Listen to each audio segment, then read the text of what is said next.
Yo, good morning pedal monkeys. Finally, nakapag-ride na ulit tayo. After 2 weeks siguro yon kasi panay ulan. So, bali for today, kasama ko lang si Sean. And in this video, siguro magmamanila loop lang kami para kumbaga recovery nung mga legs, tagal na pahinga eh. So, yun, most likely magiging coffee ride lang to. Tara, samahan nyo ako.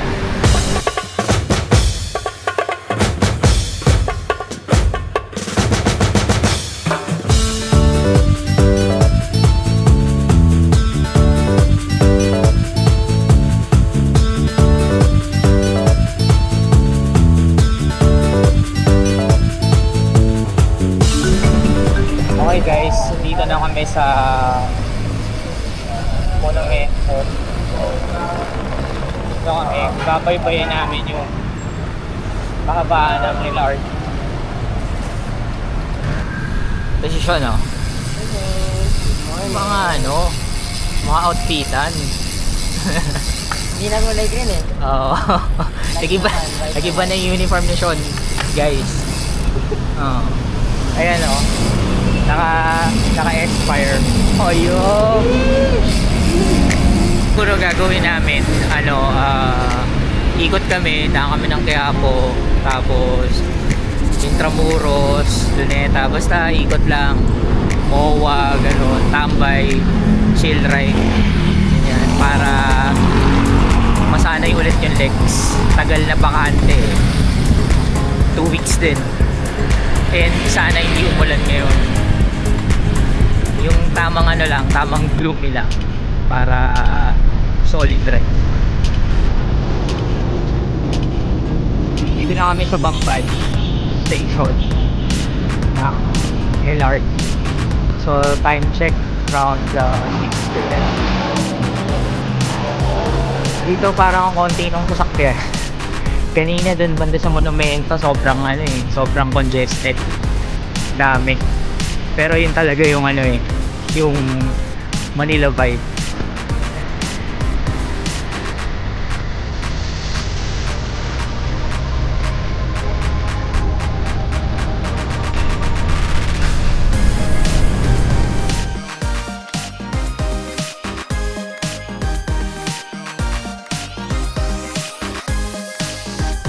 Maganda pa naman.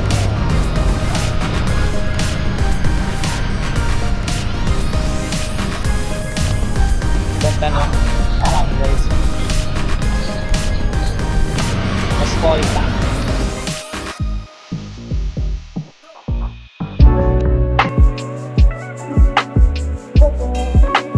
May mga nakakamiss eh. Ang Manila vibe talaga eh. Nostalgia.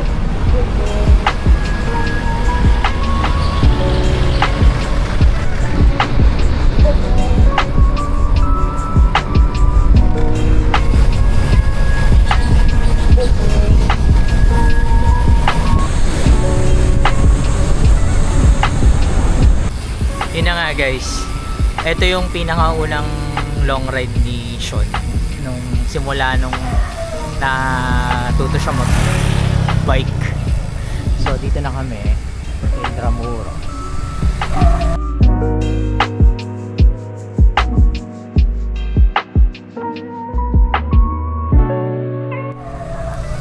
Pasok kami sa loob. Sarap dito, tahimik.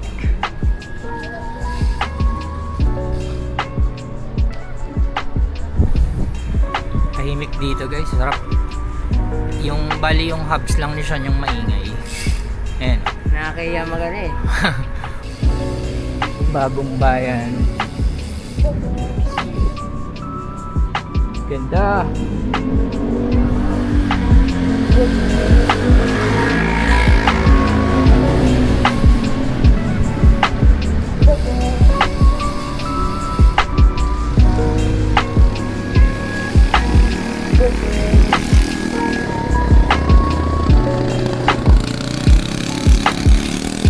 Solid.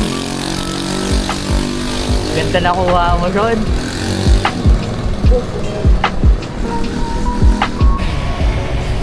Araneta Park na kami. Ayan, oh.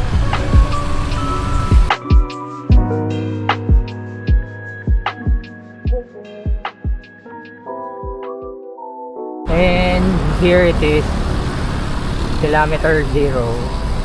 Yan yung symbolic, kumbaga yung mga naglo-long ride na pupunta kung saan saan, they prefer na mag-start dyan, which is okay na okay kasi yun nga eh, you started at kilometer 0. Good job sa inyo guys. We're now here at Rojas Boulevard, UN banda.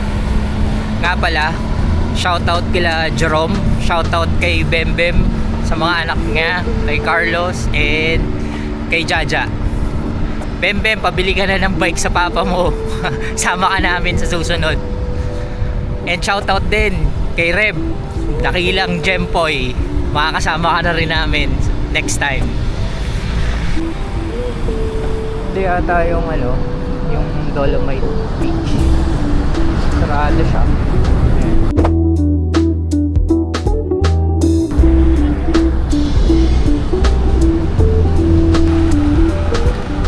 So medyo maluwag pa at this point. And I think wala na rin yung yung car free Ross Boulevard. Before alam ko ganun eh. Or ewan ko, every Sunday lang, hindi kasama yung Saturday. Pero okay lang kasi look, mukhang car free din. Masyadong maluwag. Ayan. Pansin ko lang, medyo hindi na talaga ganun karami yung mga siklista ngayon. I don't know kung dito lang banda sa lugar na to, kasi for sure sa iba, like sa Sumulong, sa Taktak, definitely ngayon jam pack yan kasi ganda rin ang panahon eh. Pero unlike nung pandemic, kasi pag ganitong oras puro siklista dito eh. Siguro may kanya-kanya na rin priorities, ganyan. Kasi back to normal life na lahat eh. Ang dumami ngayon is yung mga joggers. Good thing pa rin na yun nga, more people are into exercise, ganun. Hindi na katulad dati na parang gimmick ganyan. So yun, parang yung grupo rin namin, dati bar, ganyan. Ngayon parang kailangan mo na matulog ng maaga kasi kinabukasan may ride kayo, which is a good thing para sa akin.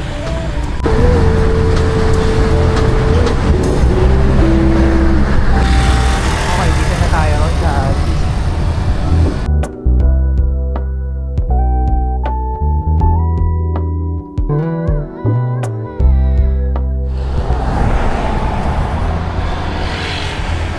also guys, gusto ko lang magpasalamat and the rest of the pedal monkeys dun sa mga nanonood ng videos namin, ganoon. We really appreciate yung support and yung mga suggestions nyo. Gagawin namin yan soon.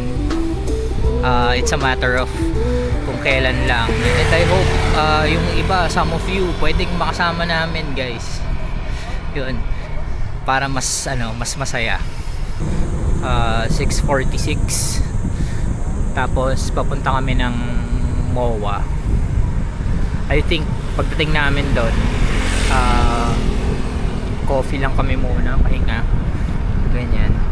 Naka 30 kilometers na rin galing sa bahay.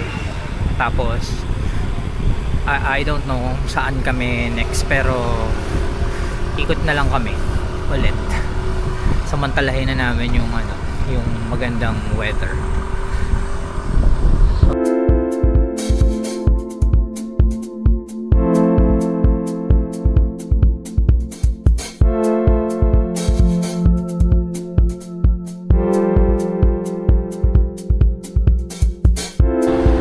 Okay, MOA cycling grounds kami.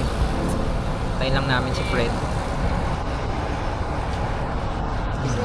Ang hirap ng problema ni Sean eh. Kung anong bike yung yung bibilin. Asking for more. Like, ang unnecessary lang. Yung tipong, yung presyong yun, pwede na ako bumili ng motor eh. Oh. Gaya niyan, yung bike niya may mga unnecessary upgrade. Upgrades. Ayan. Ito, ano talaga to, parang, hindi sa unnecessary, pero recommend ko rin kasi, ang ano na, hindi siya yung parang asakit. Like, nakapatong ka lang talaga. Definitely, I highly recommend. Ginastify pa.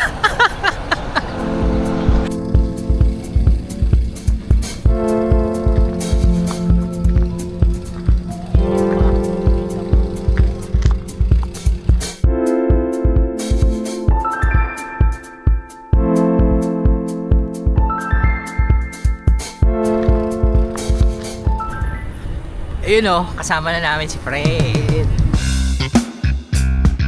Nice. Bagong gising. Ay, Ja, kasama na namin papa mo. Rap shout out. So yun, tamang ikot-ikot lang kami dito sa MOA ngayon. Wala magawa, hanap kami ng coffee shop, tambay. Kasi tayo namin nagbukas yung bike shop. Si Sean medyo nangangat eh. May gustong tignan.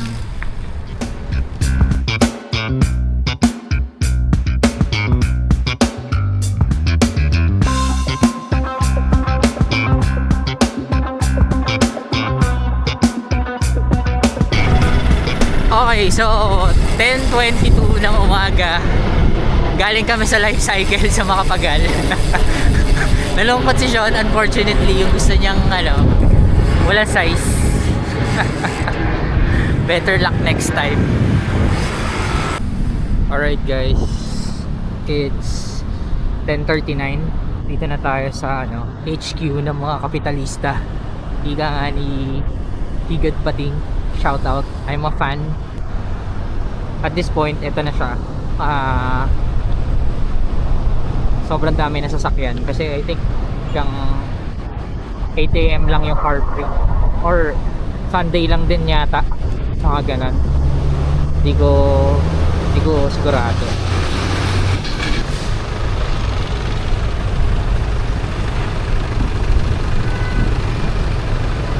We're here now in McKinley Road. Medyo dito Killing Me Softly papunta ng BGC, pero okay naman, tolerable. Di naman siya talagang matarek or what. Tapos mapuno rin, kaya ayos na ayos. And syempre, lugar to ng mga mayayaman, maayos din yung daan. Bihira yung lubak-lubak. BGC na kami.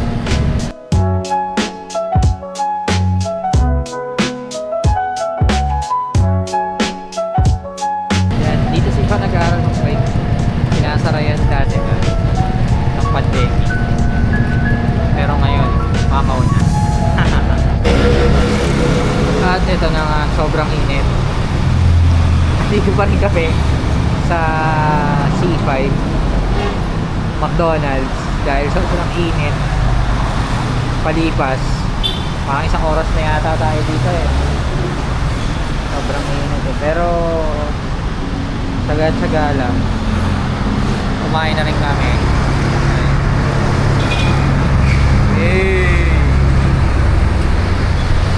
Commonwealth na. Time check 1:58. Grabe, sobrang init. Parang nakakasungit. O parang hindi na sanay sa init. Kasi yung nakaraang 2 weeks puro ulan. Yung grabe init. Lakas makalaspag. I-imagine ko nga kung what if sa sungay, yung sa mga malalang climb, naku po, ubos. Parang bumawi highway si Haring Araw. Tagal lang hindi sumikat. Dami rin siklista kanina sa Momo. As in, laking grupo ng peloton. Tapos, nung pinuksan na nila, parang automatic na wala lahat ng mga siklista.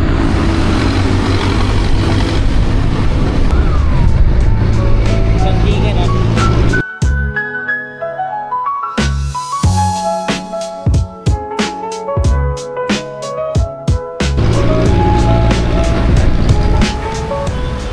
Grabe, init. Kaya nga eh. Nag-trip na ako eh. Makakahilo. Buti na lang, nagganto tayo ngayon kasi kung last week, next week yan. Tapos ganito kainit, yari.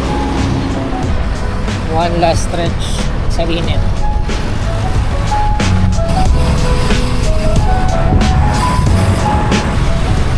Tingin ko doon ako antayin na siya sa Regalado.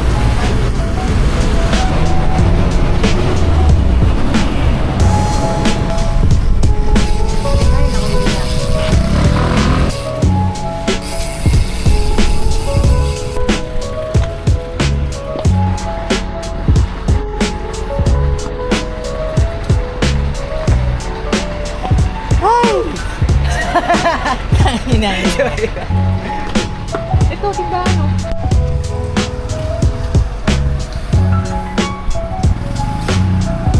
Ito, sa loob na kami ng Lagro Subdivision. Tumigil kami. Sobrang init. Ito nga yung BGI. Init. Final stretch. Lagro climb. This was supposed to be a chill ride coffee ride. Kaso, nabot kami ng hapon, tanghali. Kasi, we decided na mag-tingin-tingin sa mga bike shop. So, ending, ayun. Inabot na kami ng sobrang init kasi mga bike shop nagbubukas 10 AM, ganun. Nakalimutan ko.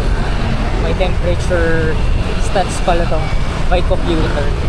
Hindi ko nakita kanina yung gaano kainit. Pero at the moment, it's 38.8.